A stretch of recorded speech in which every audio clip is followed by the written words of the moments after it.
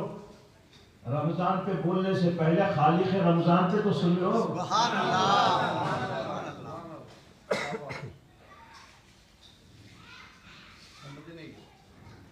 روزہ رکھنا کیا کیا جاتا ہے؟ طلوع صبح صادق سے غروب آفتاب تک نہ کچھ کھایا پیا جاتا ہے۔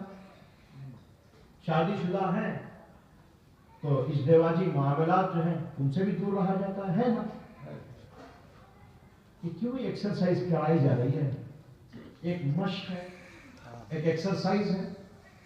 ایک مہینہ بھر آپ کو طلوع صبح صادق سے غروب آفتاب تک ایک کنڈیشن لگا دی گئی کہ کچھ کھائیں پیے نہیں،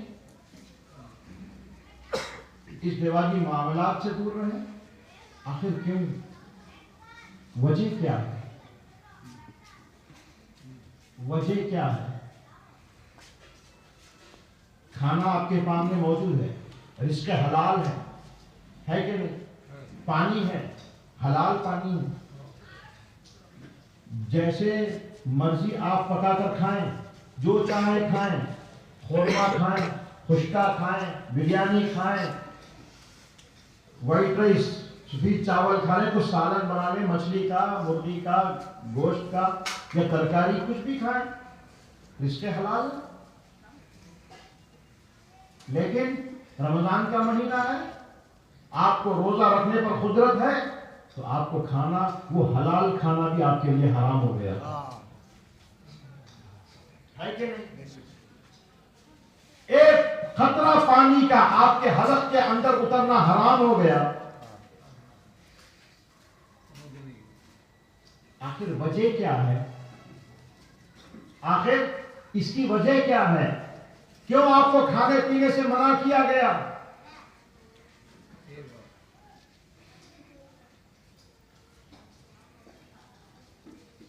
آپ کی غذا ہے، رزق حلال ہے، آپ چاہیں تو کھائیں، کون منع کرنے والا؟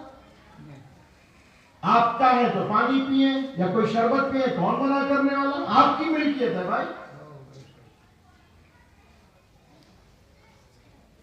لیکن آپ رمضان کے مہینے میں طلوع صبح صادق سے غروب آفتاب تک ان کاموں سے رک جاتے ہیں۔ روزہ ایک ایسی عبادت ہے، روزہ ایک ایسی عبادت ہے کہ روزدار، یہ روزدار ہے کہ نہیں ہے کوئی دوسرا طے نہیں کر سکتا۔ سبحان اللہ۔ میری بات سمجھ رہے ہیں نا آپ لوگ؟ میں روزدار ہوں کہ نہیں ہوں، میرے ساتھ رہنے والے میری بیوی بچے بھی یقین سے نہیں کہہ سکتے یہ روزدار ہے کہ نہیں ہے، کوئی نہیں کہہ سکتا۔ اس کو خبر کہ کیا ہے حقیقت حال وہ روزدار جانتا ہے اور اس کا پروردگار جانتا ہے۔ پانی وضو کرنے کے لیے منہ میں لیا جا رہا ہے، ایک قطرہ بھی حلق سے نیچے نہیں اتر رہا ہے، اترا کہ نہیں اترا، اس نے اتارا کہ نہیں اتارا، یہ جانتا ہے، اس کا خدا جانتا ہے، تیسرا کوئی نہیں جانتا۔ سبحان اللہ، سبحان اللہ۔ کیسی عبادت ہے؟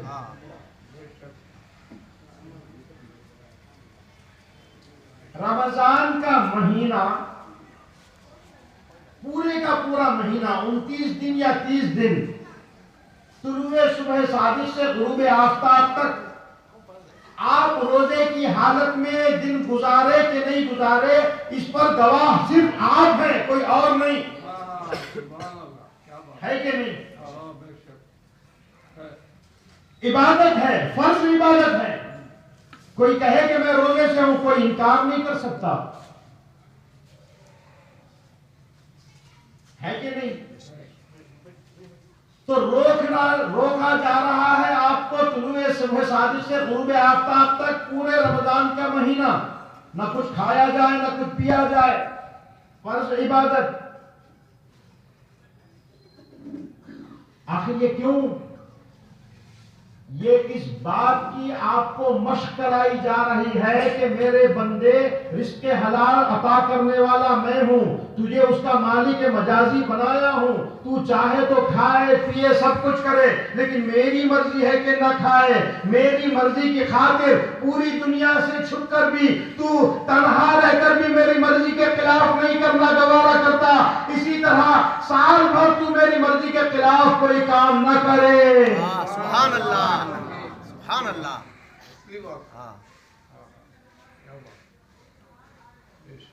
تو یہ جذبہ، یہ اپنے آپ پر کنٹرول، یہ ارادہ کب پیدا ہوگا؟ دوزخ کے عذاب سے ڈر کے جنت کو پانے کی تمنا میں تو کر لو گے، لیکن کیا ہوگا؟ روزہ جو ہی ختم ہوگا پھر تمہاری دنیا میں لگ جاؤ گے۔ روزہ جس مقصد کے لیے رکھا گیا ہے وہ مقصد میں تم کامیابی حاصل نہیں کر سکتے۔ وجہ کیا ہے؟ وجہ کیا ہے؟ وجہ یہی ہے کہ تم روزہ رکھ رہے ہو جنت کی تمنا میں دوزخ کے عذاب سے بچنے کے لیے، روزہ رکھنے کا یہ مقصد نہیں۔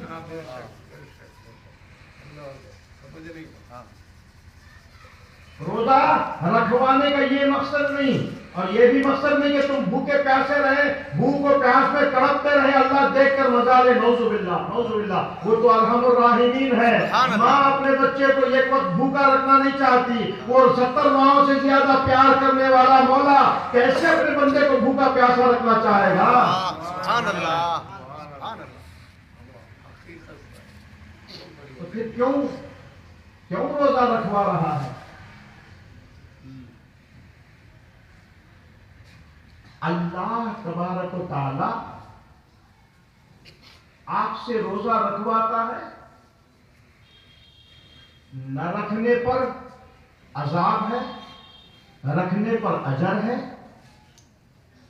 اگر صرف عذاب سے بچنے کے لیے، اجر کو پانے کے لیے عبادت کریں، روزہ ہی نہیں کون سی بھی عبادت کریں، اجر تو ملے گا، اجر تو ملے گا، لیکن جس مقصد کے لیے عبادت رکھی گئی ہے اس مقصد میں تم کامیاب نہیں ہو سکتے۔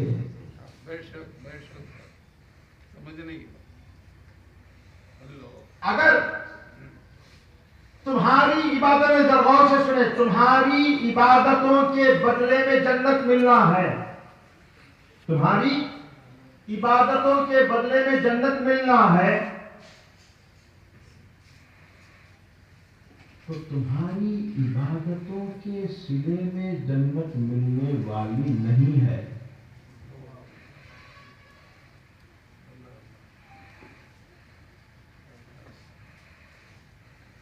تمہاری عبادتوں کے صلے میں، بدلے میں تم کو جنت ملنے والی نہیں ہے،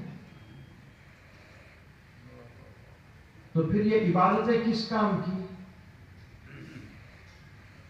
جنت ہی نہیں مل رہی ہے تو پھر روزہ کیوں رکھا جائے؟ جنت ہی نہیں ملنے والی ہے تو پھر نماز کیوں پڑھا جائے؟ جنت ملنے والی نہیں ہے تو پھر نیک اعمال کیوں؟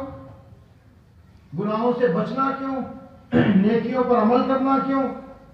یاد رکھو، الحمدللہ آج ہم نے روزہ رکھا، 5 وقت کی نماز پڑھے، تراویح ادا کی، تو کوئی ایک اٹھ کر کہہ دے کہ میرا روزہ قبول ہو گیا ہے؟ کوئی یہ دعویٰ کرے کہ میرا روزہ قبول ہو گیا؟ کر سکتا ہے؟ میں نے فجر کی نماز ادا کی تو کیا یہ دعویٰ کر سکتا ہوں کہ میری فجر کی نماز قبول ہو گئی؟ کم کوئی دعویٰ کر سکتا ہے؟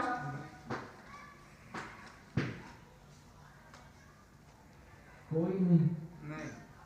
میں نے ظہر کی نماز ادا کی، جس کسی نے ظہر کی نماز ادا کی وہ یہ دعویٰ نہیں کر سکتا کہ میری نماز قبول ہو گئی۔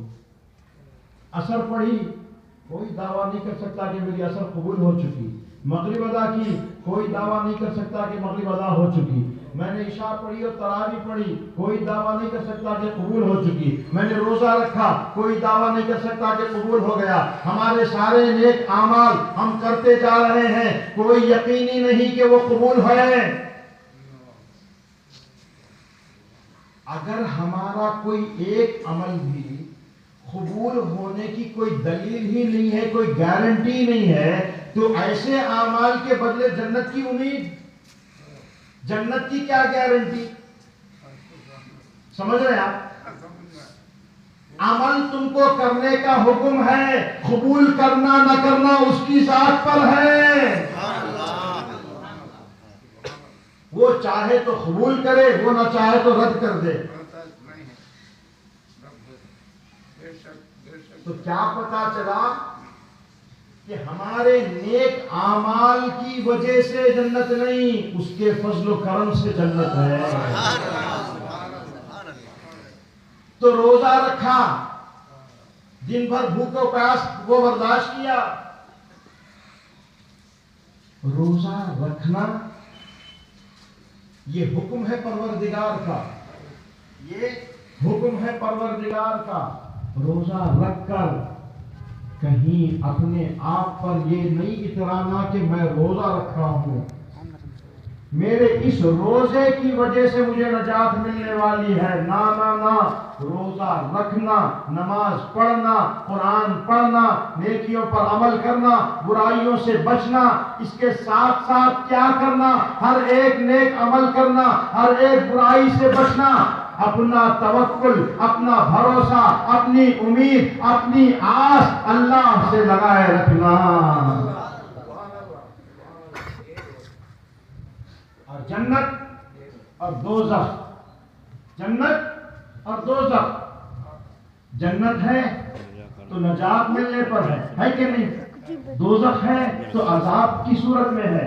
یہ دوزخ و جنت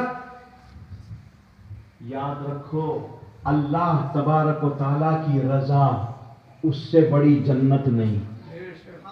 اللہ تبارک و تعالیٰ کی ناراضگی اس سے بڑی دوزخ نہیں. ایک بزرگ فرماتے ہیں کہ روز محشر اگر اعلان ہو جائے کہ اے میرے بندے میں تجھ سے راضی ہوں، جہنم میں جا، تو بزرگ فرماتے ہیں کہ میں جہنم میں شوق سے چھلانگ لگا دوں گا کہ اللہ کی رضا چاہیے مجھے.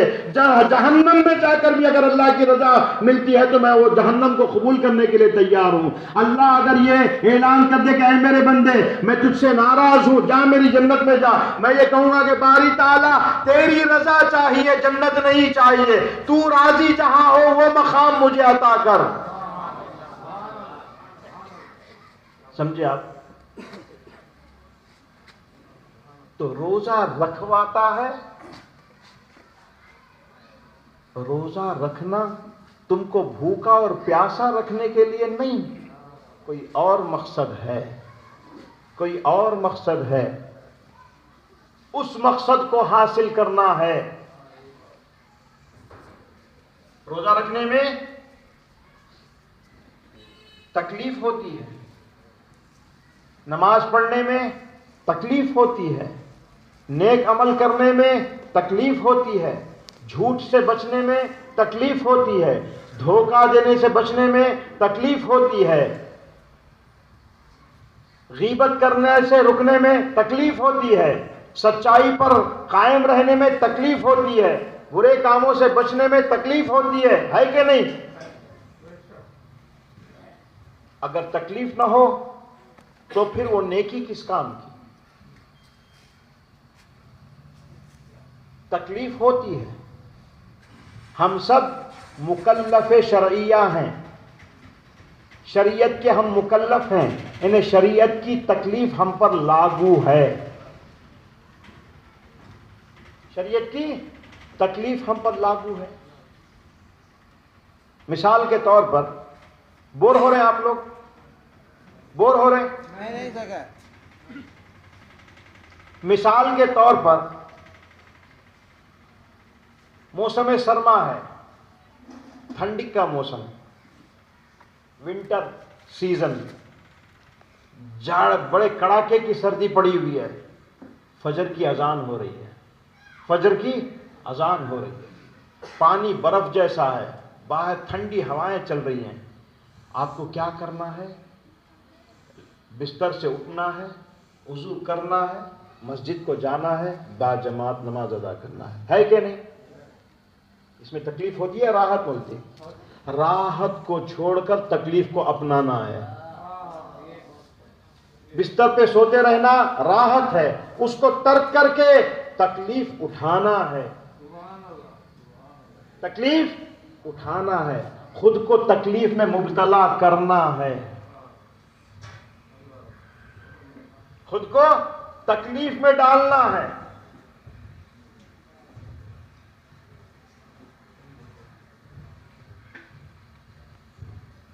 نیک اعمال میں تکلیف، برے کاموں میں مزہ. نماز کوئی نہ جائیں، ایسے ہی گپ ہانکتے رہ جائیں، مزہ ہی مزہ ہے. رمضان کا روزے آ رہے ہیں جا رہے ہیں، آپ روزہ رکھتے ہی نہیں، کھاتے پیتے رہیں، کیا تکلیف ہے؟ راحت میں. پیسے ہیں آپ کے پاس، آپ صاحب نصاب ہیں، زکوٰۃ ہی نہیں دے رہے ہیں، آپ کا کوئی مال گھٹا نہیں. صاحب استطاعت ہیں، حج پر جاتے ہی نہیں، جھوٹ بول رہے ہیں، دھوکہ دے رہے ہیں، غیبت کر رہے ہیں، فراڈ کر رہے ہیں، لوگوں کا مال ہڑپ رہے ہیں، عیاشی گھر میں لگے ہوئے ہیں، بدکاریوں میں مبتلا ہیں، بظاہر تو بڑے آرام سے ہیں کہ نہیں؟ ایک آدمی ہے، 5 وقتہ نماز پڑھ رہا ہے، روزہ رکھ رہا ہے، زکوٰۃ دے رہا ہے، حج کو گیا ہے، قرآن کی تلاوت کر رہا ہے، سچائی پر ہے، جھوٹ سے بچا ہے، دھوکہ نہیں دے رہا ہے، غیبت نہیں کر رہا ہے، کسی کا مال ناحق کر رہا ہے، تکلیف میں ہے۔ اس کی تکلیف اور اس کی راحت، اس کی تکلیف اور اس کی راحت، در حقیقت جو شریعت کے مطابق زندگی گزار رہا ہے وہ راحت میں ہے، جو شریعت کی خلاف ورزی کر رہا ہے وہ تکلیف میں ہے۔ دکھائی تو نہیں دیتا، شریعت پر عمل کرنے والا تکلیف میں دکھائی دے رہا ہے، شریعت پر عمل نہ کرنے والا بڑے عیش و آرام میں نظر آ رہا ہے۔ بسا اوقات ایسے بھی حالات ہم دیکھتے ہیں کہ جو شریعت پر عمل کر رہا ہے وہ تکلیف میں مبتلا ہے، اس کی تنگی میں اس کی روزی میں برکت نہیں ہے، کئی پریشانیاں ہیں، جو جھوٹ پہ جھوٹ بولا جا رہا ہے، حرام حلال کی تمیز کے بغیر دنیا کو اکٹھی کر رہا ہے، نمازیں چھوڑ رہا ہے، غیبتیں کر رہا ہے، عیاشیوں میں لگا ہے، وہ تو بڑے آرام سے زندگی گزارتا ہوا نظر آتا ہے۔ کیوں؟ کیونکہ یہ دنیا امتحان گاہ ہے، امتحان کی جگہ ہے، یہاں آزمائش ہے، آزمائش کے بغیر کوئی چارہ نہیں، کوئی چارہ نہیں۔ اب شریعت پر عمل کرنے والا حقیقی راحت میں ہے، شریعت کی خلاف ورزی کرنے والا حقیقی آفت میں ہے۔ یہ کیسے؟ یہ کیسے؟ واقعتاً تو یہی بات ہے کہ شریعت پر عمل کرنے والا ہی کامیاب ہے کہ نہیں؟ لیکن کامیابی نظر نہیں آتی، اس کی خوشحالی نظر نہیں آتی، اس کی راحت اور سکون نظر نہیں آتی۔ کیا کیا جائے؟ کیسے جانا جائے؟ کیسے پہچانا جائے؟ یاد رکھو، اللہ تبارک و تعالی آپ کو پیدا کیا، پھر میں پیچھے جا رہا ہوں، حقیقت میں پیدا کرنے والا کون؟ اللہ۔ حقیقت میں آپ کو روزگار دینے والا کون؟ اللہ۔ حقیقت میں آپ کو صحت و سلامتی عطا کرنے والا کون؟ اللہ ہے کہ نہیں؟ اللہ۔ اور وہ پروردگار آپ پر جتنا مہربان ہے کوئی اور نہیں۔ آپ کو جو بینائی ملی ہے نا، آئی سائٹ، اس کی کیا قیمت ہے؟ میں کہتا ہوں کہ بھائی میں آپ کو 1 کروڑ روپیہ دیتا ہوں، آپ کی دونوں آنکھیں دے دیں گے آپ؟ نہیں۔ 2 کروڑ، 10 کروڑ کہیں گے پوری دنیا بھی اگر دے دے تو مجھے نہیں چاہیے۔ یہ 2 آنکھوں کی روشنی کتنی بڑی نعمت ہے۔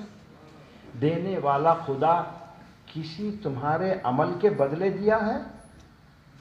بولو نہیں۔ اور آپ کی آنکھوں کی بصارت آپ کو 1 مشت نہیں دے دیا، دے رہا ہے۔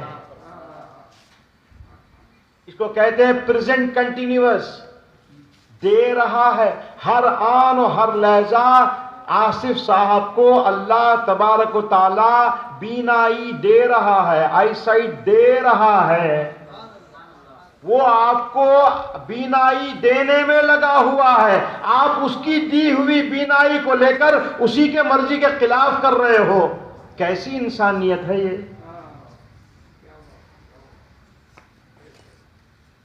آپ کو صحت و تندرستی دے رہا ہے، اسی کی صحت و تندرستی ہر لمحہ اس کی صحت و تندرستی کے آپ محتاج ہوتے ہوئے وہ آپ کو دے رہا ہے، اسی کے مرضی کے خلاف آپ گزار رہے ہیں۔ جب آپ کو اس بات پر یقین ہو جائے کہ میرا پروردگار ہر آن و ہر لحظہ میری ہر ایک حاجت کو پوری کر رہا ہے تو اس سے محبت پیدا ہوگی، اس سے محبت پیدا ہوگی۔ کتنی محبت پیدا ہوگی؟ بے حساب محبت پیدا ہوگی،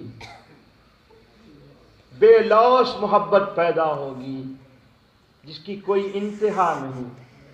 ماں باپ ہمارے اس دنیا میں آنے کا سبب ہے، ان سے کتنی محبت ہوتی ہے۔ جو حقیقت میں ہمیں اس دنیا میں پیدا کیا ہے اس سے کتنی نہیں محبت ہونی چاہیے، سمجھا؟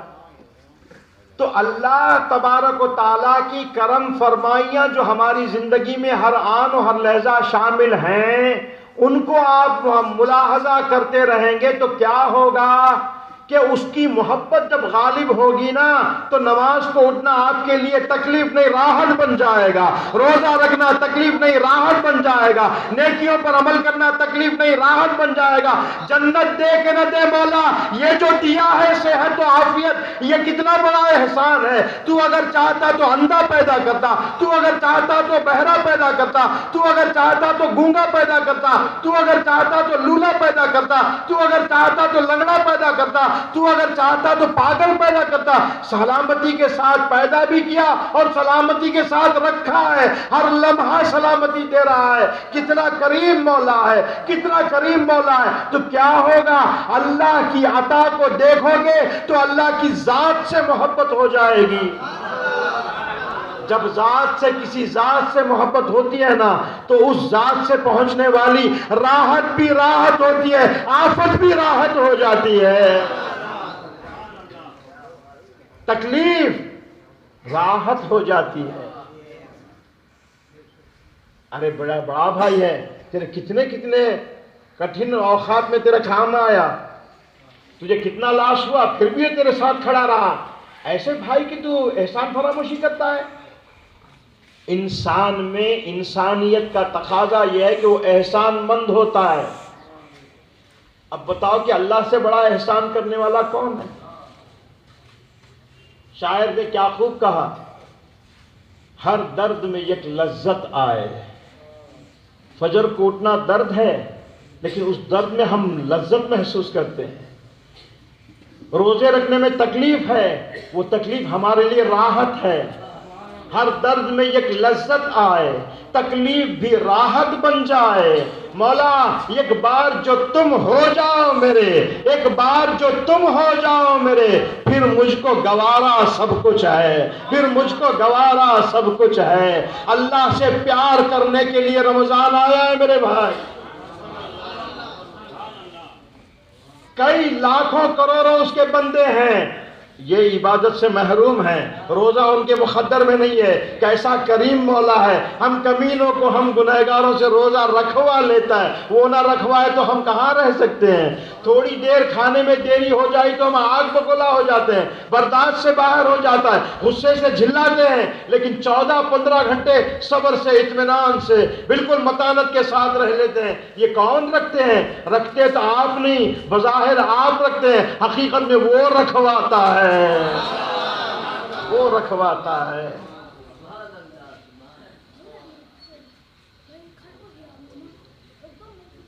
تو بندگان خدا عبادت کر کے اکڑو نہیں،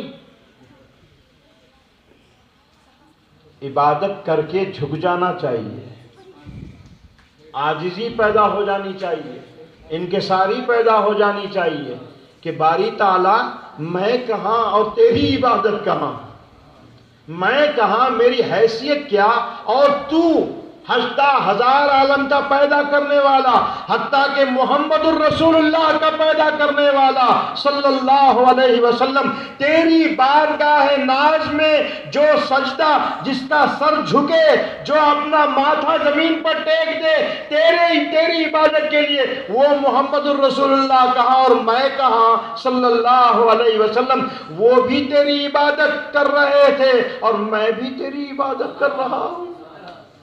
کیسا کریم مولا ہے، کیسا کریم مولا۔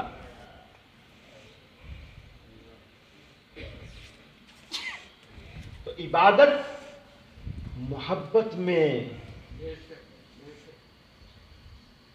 مبتلا ہو کر کرو، عبادت اس سے لو لگا کر کرو، عبادت اس سے ناتا جوڑ کے کرو، عبادت اس سے پیار کرتے ہوئے کرو، کیونکہ اس سے وہی ایک ذات ہے جو سب سے زیادہ پیار کرنے کے لائق ہے۔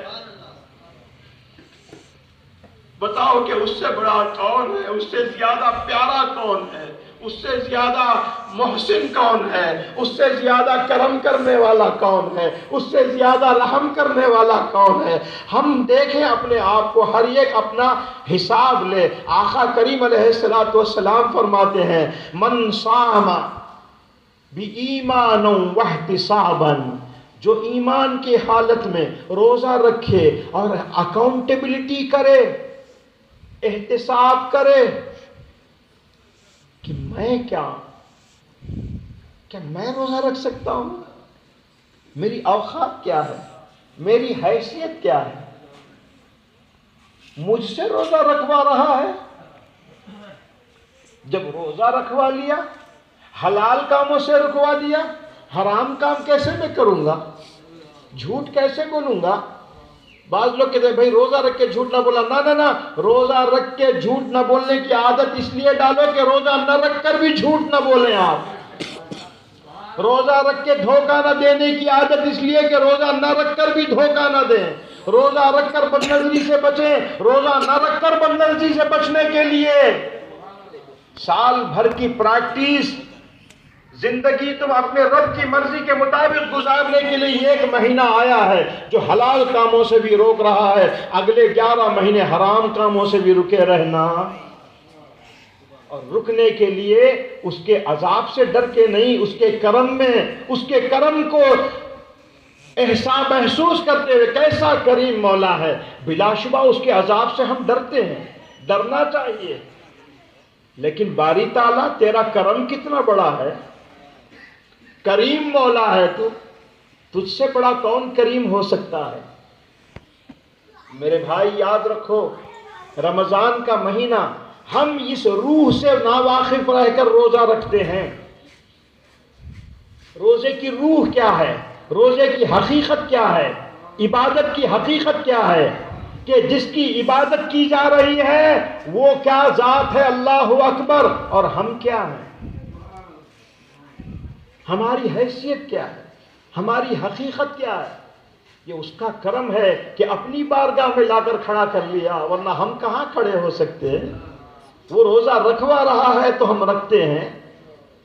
اللہ وہ بے نیاز ذات ہے، بے پرواہ ذات ہے، اس کو کسی کی پرواہ نہیں، اس کو کسی کی حاجت نہیں، تمہارے سجدوں کی اس کو حاجت نہیں، تمہارے نماز کی اس کو حاجت نہیں، تمہارے روزوں کی اس کو حاجت نہیں، تمہارے نیکیوں کی اس کو ضرورت نہیں، تم کو تمہارے اعمال کی ضرورت ہے۔ ہم نیک عمل کر کے یہ نہ سوچیں کہ ہم نے اللہ پر احسان کیا، نعوذ باللہ، اسی آن اسلام سے باہر نہیں۔ اللہ کا کرم ہے کہ اس نے ہم جیسے گنہگاروں کو اپنی بارگاہ میں کھڑا کر لیا۔ کوئی یہ کہتا ہے کہ میں نماز کو نہیں جاتا، کہنا کہ بیٹا تو نماز کو نہیں جاتا نہیں، میرا پروردگار تجھ کو لانا نہیں چاہا۔ اور کیسا کریم مولا ہے کہ انبیاء علیہ السلام اور سید الانبیاء رسول اکرم صلی اللہ علیہ وسلم جس کی عبادت گزاری کرتے ہیں، وہ زمرے میں ہم کو شامل کر لیا۔ اللہ کتنا بڑا کرم ہے۔ یاد رکھو، اتنا بڑا کرم کیا کہ انبیاء کی انبیاء جو جس کی عبادت کر رہے ہیں اسی کی عبادت میں ہم کو مصروف کر لیا، تو جہاں انبیاء ہوں گے وہاں ہم کو نہیں بھیجے گا؟ جی، عبادت رب تبارک و تعالیٰ کی، ہماری کیا حیثیت؟ معصوم ذات انبیاء کی، کروڑ فرشتے، انگنت فرشتے، ان کی زندگی ہی عبادت ہے۔ عبادت کے بغیر کوئی فرشتہ زندہ نہیں رہ سکتا۔ ایسی نورانی مخلوق عبادت میں لگی ہوئی ہے۔ انبیاء علیہ السلام ہیں، صحابہ کرام ہیں، اہل بیت اطہار ہیں، ائمہ کرام ہیں، اولیاء کرام ہیں، علماء ربانین ہیں، کیسے کیسے قدسی نفوس ہیں جو اللہ کی عبادت میں ہیں۔ ہم کو بھی لا کر وہاں ایک جگا دے دیا نا جی.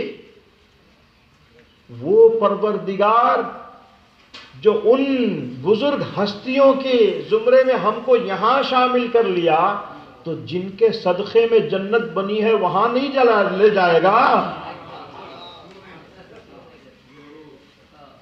سمجھے آپ؟ یہ کتنا بڑا کرم ہے، یہ کتنا بڑا کرم ہے. تو یاد رکھو، روزہ رکھنا صرف بھوک و پیاس کا نام نہیں ہے.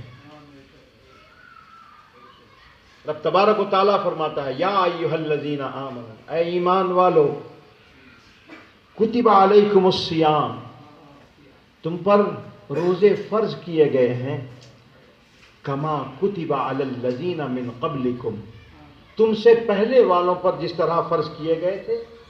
ہر نبی کی شریعت میں روزے فرض ہیں، ہر نبی کی. 1,80,000 کم و بیش انبیاء حضرت آدم سے محمد الرسول اللہ علی نبینا علیہ السلام تک تمام انبیاء کی امتوں کے لیے روزے فرض ہیں. ان کی شکلیں اور ہیں، ان کے اوقات اور ہیں، لیکن فرض تو ہیں، ہم پر بھی فرض ہیں. پھر رب تبارک و تعالیٰ کا کرم دیکھو، کہیں 14 15 گھنٹے بھوکا میرا بندہ رہنے کا حکم پائے، گھبرا نہ جائے، تو اس لیے کہتا ہے کما کتب علی الذین من قبلکم، تم سے پہلے والے بھی رہ چکے جی، تم بھی رہ سکتے ہو. کیسا کریم مولا ہے، کیسا کریم مولا ہے. اور آگے کیا فرماتا ہے؟ تم کو بھوکا پیاسا رکھنا میرا مقصد نہیں، لعلکم تتقون، تاکہ تم متقی بن جاؤ، تاکہ تم متقی بن جاؤ، پرہیزگار بن جاؤ. متقی بننے کا مطلب کیا ہے؟ متقی بننے کا مطلب کیا ہے؟ پرہیزگاری کا مطلب کیا ہے؟ پرہیزگاری کسے کہا جاتا ہے؟ تقوی کسے کہا جاتا ہے؟ جس کو اختیار کرنے کے لیے روزہ رکھوایا جا رہا ہے. تقوی ہے کیا؟ پرہیزگاری ہے کیا؟ آپ بولیں گے کہ گناہوں سے بچنا اور نیکیوں پر عمل کرنا، اسی کا نام تقوی ہے. آپ گناہوں سے بچیں گے تو رب کو کیا ملنے والا؟ آپ نیکیاں کریں گے تو اللہ کا کیا فائدہ ہونے والا؟ بولو. آپ کی عبادت سے اللہ کا کچھ فائدہ ہوتا ہے؟ آپ عبادت سے انکار کریں تو اللہ کا کوئی نقصان ہونے والا ہے؟ کچھ بھی نہیں ہے. تو تم کو کیوں متقی بنانا چاہ رہا ہے؟ تم کو کیوں پرہیزگار بنانا چاہ رہا ہے؟ یاد رکھو، تقوی بظاہر گناہوں سے رکنے کا نام، تقوی بظاہر نیکیوں پر عمل کرنے کا نام، تقوی بظاہر آپ کی زندگی کا ہر لمحہ اللہ کی مرضی کے مطابق گزارنے کا نام. حقیقت تقوی کیا ہے؟ حقیقت تقوی کیا ہے؟ وہ انسان جو اللہ تبارک و تعالیٰ کی مرضی کے مطابق ہر لمحہ گزارے، بھلے ہی وہ سوتا رہے تو بھی عبادت، جاگتا رہے تو بھی عبادت، کھاتا رہے تو بھی عبادت، پیتا رہے تو بھی عبادت، بیوی کے ساتھ ہے تو بھی عبادت، بچوں کے ساتھ ہے تو بھی عبادت، کاروبار میں لگا ہوا ہے تو بھی عبادت، نوکری کر رہا ہے تو بھی عبادت، نماز پڑھ رہا ہے تو بھی عبادت، روزے میں ہے تو بھی عبادت، سحری کیا تو بھی عبادت، افطاری کیا تو بھی عبادت، حج پہ گیا تو بھی عبادت، زکوٰۃ دیا تو بھی عبادت، قرآن پڑھا تو بھی عبادت، دوستوں کے ساتھ بیٹھا رہا تو بھی عبادت. اس کی زندگی کا کوئی لمحہ عبادت سے خالی نہیں. اسی کا نام تو تقوی ہے نا. رات کو سوئے آپ اس نیت سے کہ رات ٹھیک سے سو جاؤں گا تو تر و تازہ ہو کر رب کی بارگاہ میں فجر کی نماز کو جاؤں گا، یہ سونا بھی عبادت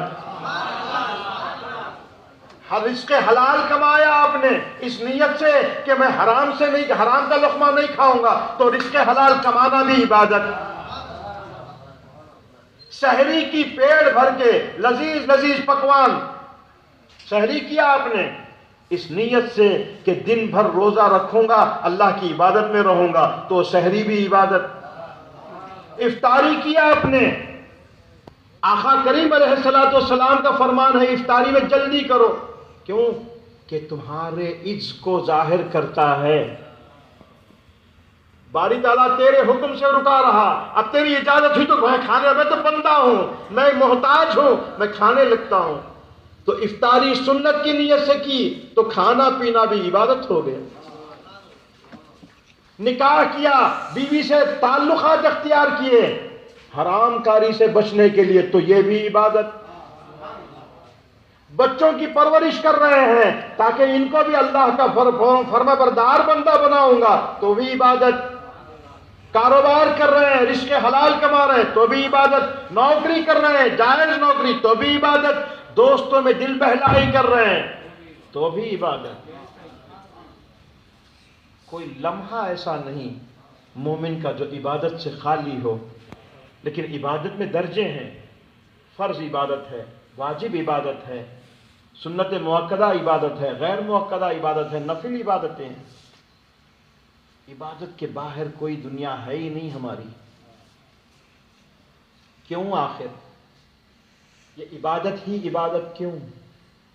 یہ تقویٰ کی زندگی اختیار کرنے کے لیے روزہ رکھوا رہا ہے، یہ تقویٰ کیوں؟ یہ بات بول کے میں اپنی تقریر ختم کر لوں گا، بہت دیر ہو گئی،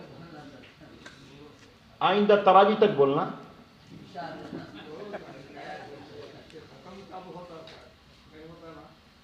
دیکھیں ہمارے سمدانی صاحب بول رہے ہیں لیلۃ القدر تک بولتے بیٹھ جاؤ۔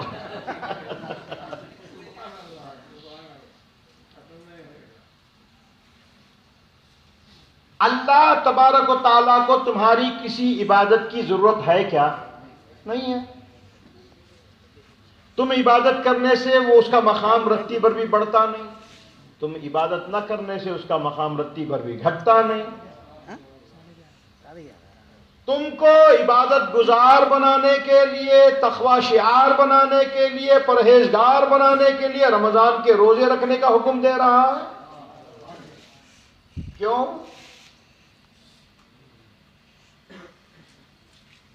یاد رکھو عبادت کی کون سی بھی صورت و شکل ہو، چاہے وہ نماز کی شکل میں ہو، روزے کی شکل میں ہو، خیر و خیرات کی شکل میں ہو، تلاوت کلام پاک کی شکل میں ہو، ذکر و اذکار کی شکل میں ہو، پرہیزگاری کی شکل میں ہو، والدین کی خدمت کی شکل میں ہو، بچوں کی پرورش کی شکل میں ہو، بیوی سے اچھا سلوک کرنے کی شکل میں ہو، بڑوں کا احترام کی شکل میں ہو، چھوٹوں پر شفقت کرنے کی شکل میں ہو، کچھ بھی ہو، رزق حلال کمانے کی شکل میں ہو، کاروبار کی شکل میں ہو، نوکری کی شکل میں ہو،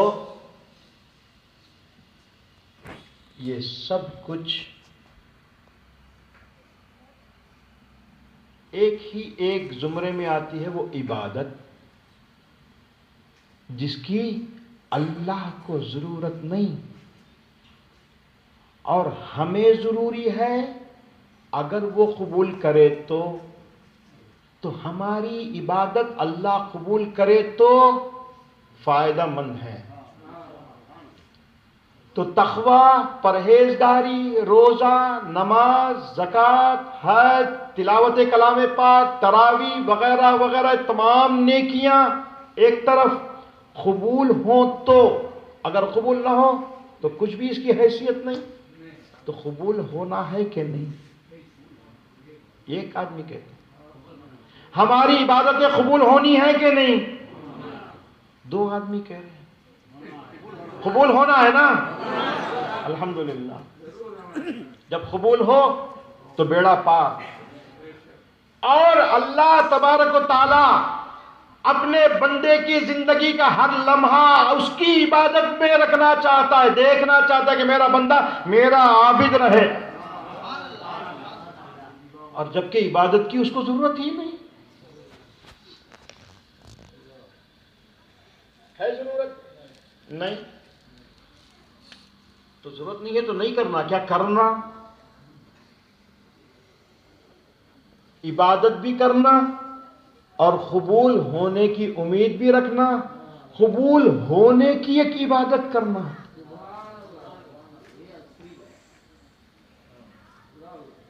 تمام عبادتوں کی قبولیت کی ایک عبادت ہے. اسی عبادت کی خاطر یہ ساری عبادتیں ہیں.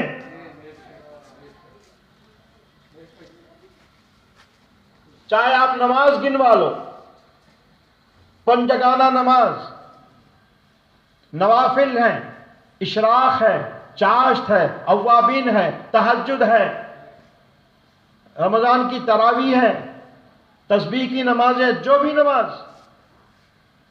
روزہ، فرض روزے ہیں، کفارے کے روزے ہیں، نفل روزے ہیں، منت کے روزے ہیں،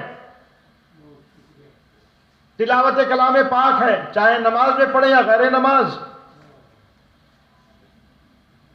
تسبیحات ہیں، ذکر و اذکار ہیں، استغفار ہے، خیر خیرات ہے، زکوٰۃ ہے، فرض ہے، واجب خیرات ہے، نفل خیرات ہے. سہولت بنے تو زکوٰۃ دیں گے، اور سہولت بنے تو حج پہ جائیں گے. جو بھی عبادت بدنظری سے بچے ہیں، اپنے گھر کے معاشرے کو اسلامی معاشرہ بنا رہے ہیں، بچوں کی تربیت اسلام کے مزاج پر کر رہے ہیں، بیوی کے ساتھ حسن سلوک کر رہے ہیں، والدین کی خدمت کر رہے ہیں، بڑوں کا احترام کر رہے ہیں، رشتہ داریاں نبھا رہے ہیں، بری صحبتوں سے بچ رہے ہیں، اپنے اولاد کو بچا رہے ہیں، سب ایک طرف. ان تمام عبادتوں کو قبول کرنے کی ایک عبادت.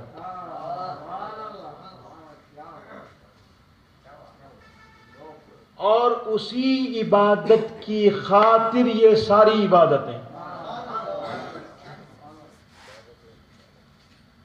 اسی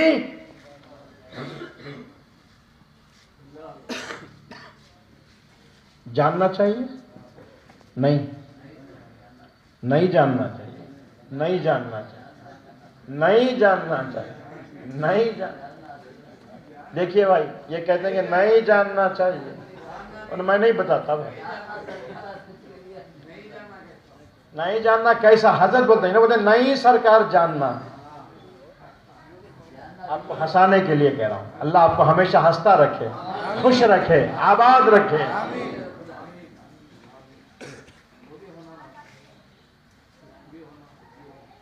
جی، ان کا کرم ہو تو دکھ بھی خوشی بن جاتا ہے، اور کرم نہ ہو تو خوشی بھی دکھوں سے بڑی بلا بن جاتی ہے. تمام عبادتیں، تمام ریاضتیں، مجاہدات، پرہیزگاریاں، تقوی شعاری ایک جانب، اور ان تمام عبادتوں کو، ریاضتوں کو، مجاہدات کو، تقوی شعاری کو قبول کروانے کے لیے ایک عبادت. قبول کروانے کے لیے ایک عبادت، اور اسی عبادت کی خاطر یہ ساری عبادتیں.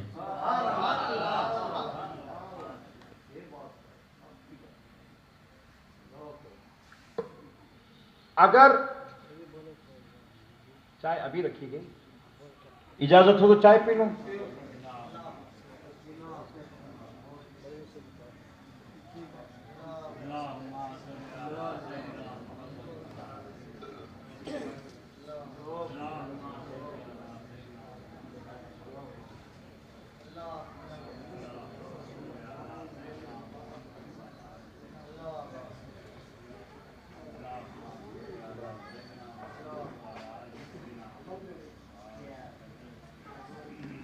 جی، توجہ سے سن رہے ہیں آپ؟ سب متوجہ ہیں؟ عبادت، تمام عبادتیں، تمام ریاضتیں، تمام مجاہدات، تقوی و پرہیزگاری اگر قبول ہو تو بیڑا پار ہے، قبول نہ ہو۔ حضرت رابعہ بصریہ رضی اللہ تعالی عنہا جب آپ کا آخری وقت آیا تو آپ زار و خطار رونے لگی۔ تابعی ہیں، جلیل القدر تابعی عورت ہیں رابعہ بصریہ، حضرت امام حسن بصری رضی اللہ تعالیٰ عنہ کے ہم عصر ہیں، ساتھی ہیں۔ مولا کائنات مولا علی کرم اللہ وجہہ کے پہلے خلیفہ، جنہی سے سارے چشتی قادری سارے سلسلے چلے، وہ کون ہیں؟ امام حسن بصری رضی اللہ تعالیٰ۔ آپ کے ساتھی ہیں، کیا مقام ہوگا رابعہ کا؟ الحمدللہ آپ کی مزار کی زیارت نصیب ہوئی، بصرہ میں ہم گئے تھے، عام قبرستان میں آپ کا مزار ہے۔ جب موت کا وقت قریب آیا تو آپ زار و خطار رونے لگی، ذرا غور سے سنیں۔ لوگوں نے کہا کہ رابعہ کیوں رو رہی ہو؟ کیا موت سے ڈر گئی ہے؟ موت سے ڈر ہے اس لیے رو رہے ہو؟ تو کہنے لگی کہ نہیں، میں موت سے کیوں ڈروں، مجھے موت کا ڈر نہیں ہے، میں مروں گی تو میں میرے رب کے حضور میں پیش کی جاؤں گی، ارحم الراحمین کی بارگاہ میں جاؤں گی، موت سے مجھے کیا ڈر ہے؟ پھر رو کیوں رہی ہو؟ رو کیوں رہی ہو؟ فرمانے لگی کہ زندگی بھر میں اس کو منانے میں لگی رہی، زندگی بھر عمر بھر اس کو منانے میں لگی رہی، بڑی زاہدہ، بڑی پارسا، بڑی عابدہ تھیاں، عمر بھر اس کو منانے میں لگی۔ اب موت کا وقت قریب آ گیا، پتہ نہیں کہ میرا مولا میری عبادتوں سے راضی ہوا کہ نہیں، جب میں مر جاؤں گی تو اپنی اس کی بارگاہ میں پیش کی جاؤں گی، اگر وہ کہے کہ رابعہ تیری ایک عبادت بھی قبول نہیں تو دوسری زندگی مجھے ملنے والی نہیں ہے اس کو منانے کے لیے، اس غم سے میں رو رہی ہوں۔ اللہ اکبر، اللہ اکبر۔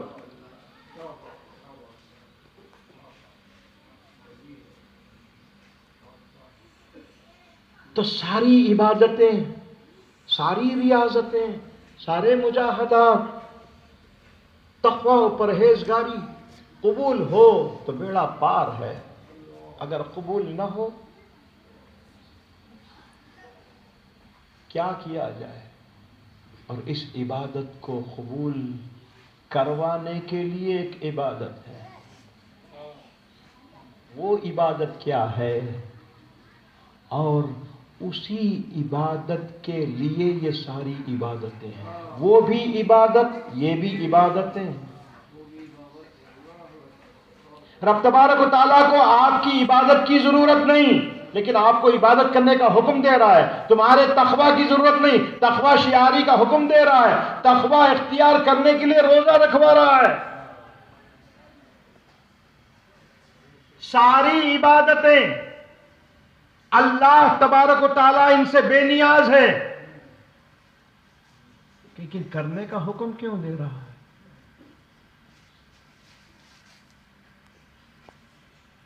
اللہ تبارک و تعالیٰ، اللہ تبارک و تعالیٰ سب سے پہلے ایک مخلوق کو پیدا کیا، سب سے پہلے ایک مخلوق کو پیدا کیا جس کا نام ہے نور محمدی صلی اللہ علیہ وسلم۔ آقا کریم علیہ السلام کے نور کو پیدا کیا تو وہ نور کیا کیا؟ جو ہی مخلوق موجود ہوا رب کی بارگاہ میں سربہ سجود ہو گیا۔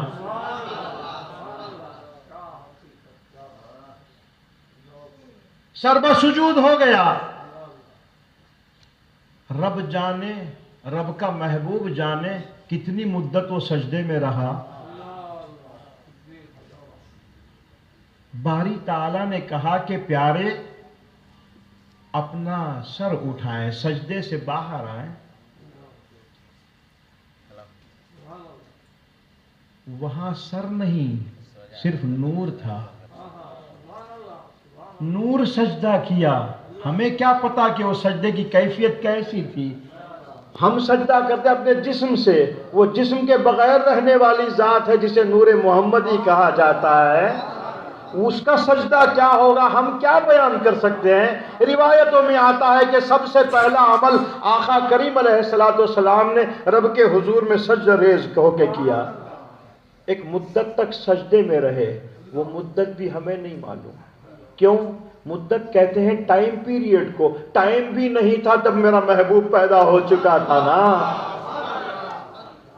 سرب سجود ہو گیا، ایک عرصہ سجدے میں رہا، پھر پروردگار نے کہا کہ پیارے سجدے سے اٹھیں، تو اس کے بعد کیا ہوا کہ رب کو دیکھنے لگا، رب کے دیدار میں مشغول ہو گیا۔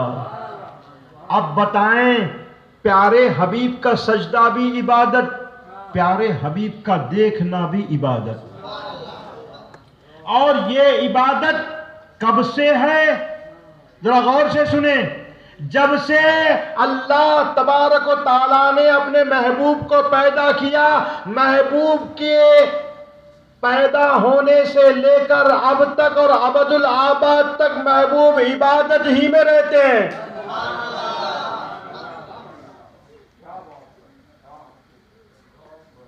محبوب عبادت ہی میں رہتے ہیں،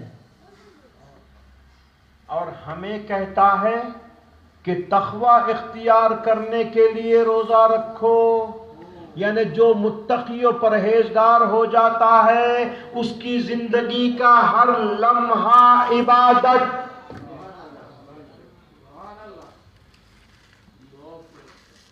پتہ یہ چلا کہ میرا محبوب، وہ جسے محمد الرسول اللہ کہتے ہیں صلی اللہ علیہ وسلم، اس کی زندگی کا ہر لمحہ عبادت۔ میں تم سے راضی ہونا ہے تو تمہاری بھی زندگی کا ہر لمحہ عبادت۔ عبادت کسے کہتے ہیں ہمیں کوئی پتہ نہیں، نماز کسے کہا جاتا ہے ہمیں پتہ نہیں، روزہ کسے کہا جاتا ہے ہمیں پتہ نہیں، زکوٰۃ کسے کہا جاتا ہے ہمیں پتہ نہیں، نیک اعمال کسے کہتے ہیں ہمیں پتہ نہیں، برائیوں سے رکنا کیسا ہے ہمیں پتہ نہیں۔ جو محبوب کہتے ہیں وہی عبادت، اور جو محبوب کر دے وہی عبادت۔ تو یہ ساری عبادتوں کے قبول ہونے کے لیے کیا کرنا ہے؟ اپنی زندگی کے ہر لمحے کو محبوب کی زندگی پر فنا کر دینا ہے۔ تمہارا ارادہ تمہارا نہ رہے، محبوب کا ارادہ ہو جائے، تمہارا ارادہ تمہارا نہیں، محبوب کا ارادہ ہو جائے، تمہارا نظریہ تمہارا نہ ہو، محبوب کا نظریہ ہو جائے، تمہارا اٹھنا بیٹھنا تمہارا نہیں، محبوب کا اٹھنا بیٹھنا ہو جائے، تمہارا کھانا پینا تمہارا نہیں، محبوب کا کھانا پینا ہو جائے، تمہارا سرب سجود ہونا تمہارا نہیں، محبوب کا سرب سجود ہو جائے۔ جو میرا محبوب کھڑا ہو جائے تو اس کو قیام کہا جاتا ہے، محبوب جھک جائے تو اس کو رکوع کہا جاتا ہے، محبوب اپنا ماتھا زمین پر ٹیک دے تو وہ میرا سجدہ کہا جاتا ہے۔ محبوب کی زندگی کی طرح اپنی زندگی کو بنا لو، وہی عبادت۔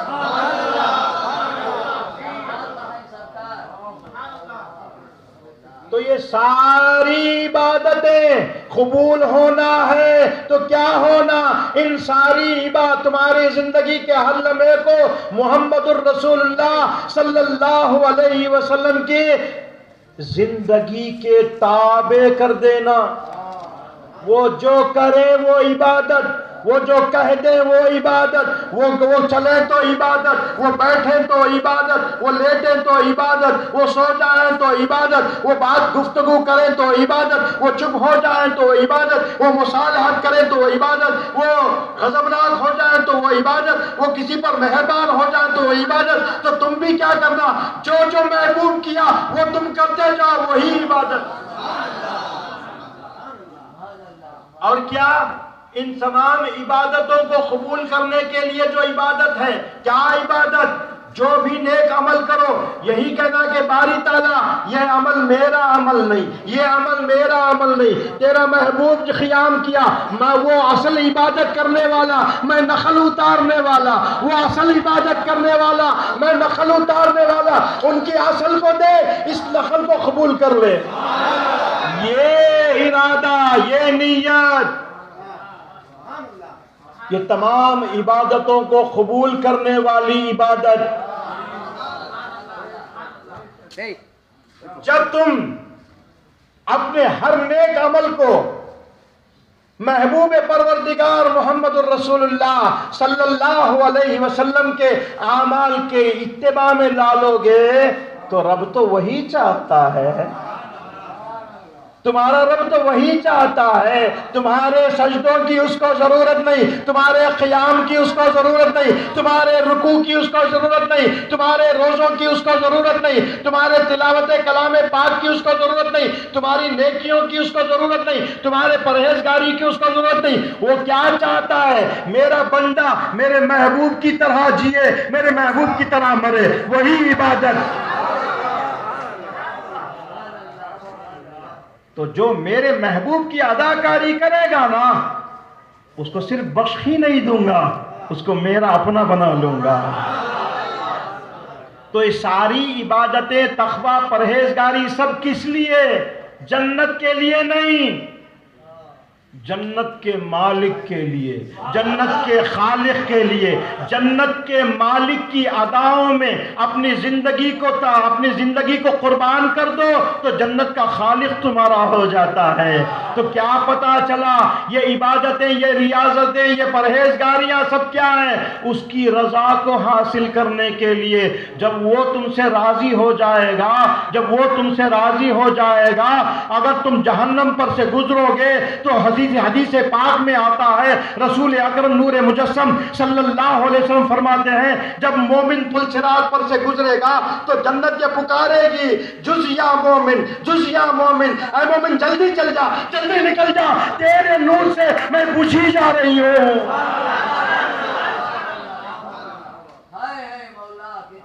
دوزخ میں میں تو کیا میرا سایہ نہ جائے گا، دوزخ میں میں تو کیا میرا سایہ نہ جائے گا، کیونکہ رسول پاک سے دیکھا نہ جائے گا، کیونکہ رسول پاک سے دیکھا نہ جائے گا۔ جہنم تم سے پناہ مانگے گی، دنیا میں تم رہ کر جہنم سے پناہ مانگتے تھے، آخرت میں جہنم تم سے پناہ مانگے گی۔ دنیا میں رہ کر تم جنت کی طلبگار تھے، قرآن پاک میں آتا ہے کہ ایک قوم لائی جائے گی۔ وہ کون ہے؟ وہ جو اپنی زندگیوں کو رسول اللہ کی زندگی کی اتباع میں کر دیے تھے، فنا کر دیے تھے، اپنی مرضی کچھ بھی نہیں، ہماری ساری مرضی مدنی تاجدار کی مرضی پہ قربان ہے۔ تو کیا ہوگا؟ وَأُزْلِفَتِ الْجَنَّةُ لِلْمُتَّقِينَ۔ تقویٰ اٹھانے کے لیے روزہ رکھا ہے نا۔ حقیقت تقویٰ کیا ہے؟ محبوب کی اداؤں میں خود کو فنا کرنے کا نام ہے۔ وَأُزْلِفَتِ الْجَنَّةُ لِلْمُتَّقِينَ۔ پروردگار کیا فرماتا ہے؟ ایسے عاشقان مصطفیٰ کے لیے جنت کو کھینچ کے لا کر ان کے قدموں میں ڈال دیا جائے گا۔ وَآخِرُ دَعْوَانَا أَنِ الْحَمْدُ لِلَّهِ رَبِّ الْعَالَمِينَ۔